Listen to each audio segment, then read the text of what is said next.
Mimi ane mama نعرف اليوم الحمد لله.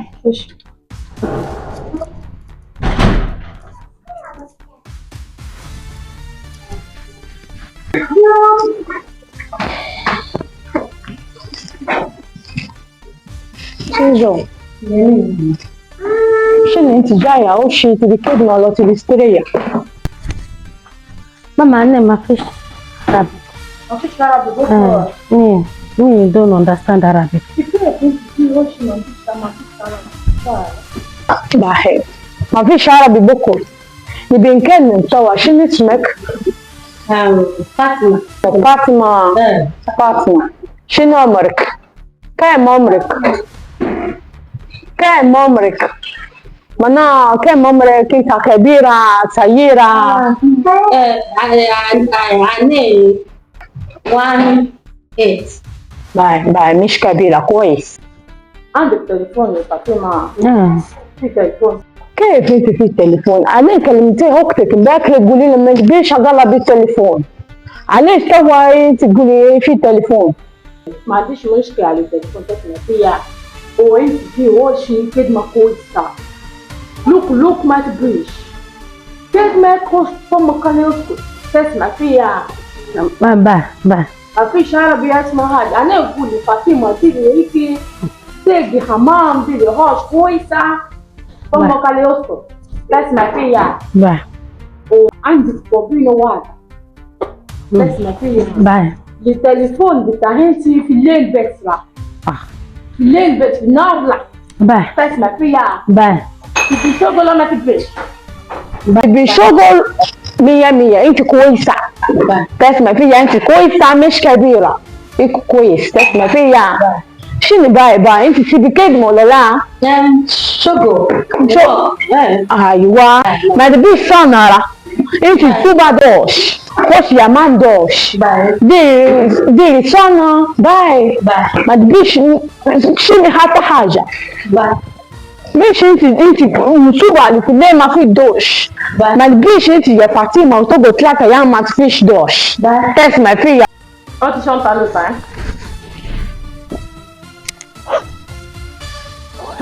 والله يبانس هاي بريشة ودوسي بري. افتح كويسة افتح كويسة. ايوه ماما بالله. ايوه كمية عبارة اتشي هادي شوكوتو هادي باي كويسة.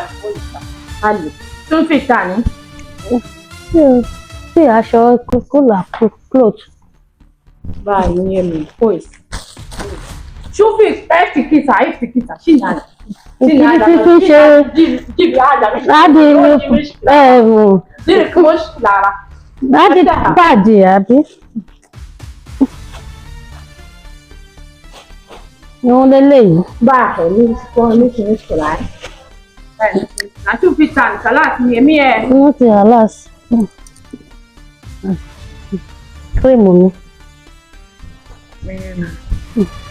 كان شد لك تليفون انت ساعة تليفونك ما فيك في الليل تسمع فيها. باي ما فيش مشكلة عادي كويسة. باي ما وين ترقد عند الدار. باي بعدين تنورك الدار. انت كلمة كويسة ترقد في الدار. ما فيش كلمة كويسة ندير فراش فيك وجينا. تسمع فيها انت بهيك كويسة. ما تبيش انت تجي هوشي ما فيش ديما لك في التليفون. انا ما تبيش هيك. تسمع فيها. شنو تبي كلمة ولا ما تبيش؟ تبي شغل. تبي شغل 100 ديري شغل فمك خلي سكر فمك اسكت. لفلوسكم 1000 دينار في الشهر. انت ديري شغل مش كويس. انا كلمك انت لك عليا نقص مضوز يعني. تسمع فيها ولا لا؟ تسمع فيها. باي ما عندكش مشكلة. انا كويسة عرفت. تسمع فيها انا كويسة. عشان تبي تاني قولي لي سوا وين الشغل سوا. دورك نقول لك شنو اوشي جديد اوش جديد. انا كيف نخش في اوش عادي تسمع فيها. تبي شغل كويسة edi bombina ne vai tesna pia Bye. edi bombina ne bintira andi wada bes Bye. filen ngole knodi sa ashra sa dash nodi Bye. goli shmelad Bye. Mama, good bade ane mapishi na option. inti mapishara kane ton wal chini Ah. Bye. Bye. Inta ik mapishara kefi dili bombina shmel da mustahil don't worry kefi dili ashmel worry kefi dili ashmel no worry kefi dili manjaliga so already cool in Bye. Bye. Di bombino to good bade Bye. Linti dili mushka to good kojina tesna pia Bye. tesna pia lala Bye.